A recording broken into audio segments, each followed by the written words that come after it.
बंगाल को वंचित किया है।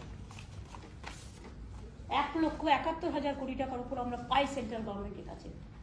আমাদের টাকা এখান থেকে জিএসটি তুলে নিয়ে গেছে, এখন এক্সট্রা ট্যাক্স আমাদের টাকা আমাদের দেয়নি। তাহলে জিএসটি করার কি প্রয়োজন ছিল? আগে আমরা ট্যাক্স করতে পারতাম, এখন তো কোনো ট্যাক্স আমরা করতে পারি না।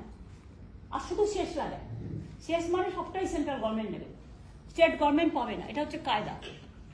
আর ফয়দা হচ্ছে শুধু ওরাই করবে। কাজেই এই budget total anti people and anti পুর।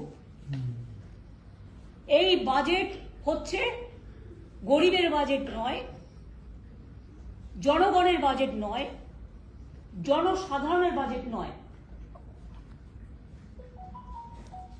একমাত্র একটা পার্টি নিজেকে খুশি করার জন্য শুধু তাদের স্বার্থে বাজেট করেছে। It's a political bias budget and nothing is there. Even ওরা যে বলেছে এটা বড় মিথ্যে কথা। আর একটা আশা স্বাস্থ্যসাথীকে এই প্রথম ইনক্লুড করলাম, এই যে আয়ুষ্মান, আমরা তো স্টার্ট করেছি ষোলো থেকে। স্বাস্থ্যসাথী তারা সবাই পায়, কিন্তু পরিবর্তে তাদের 1 পয়সা দিতে পারে না।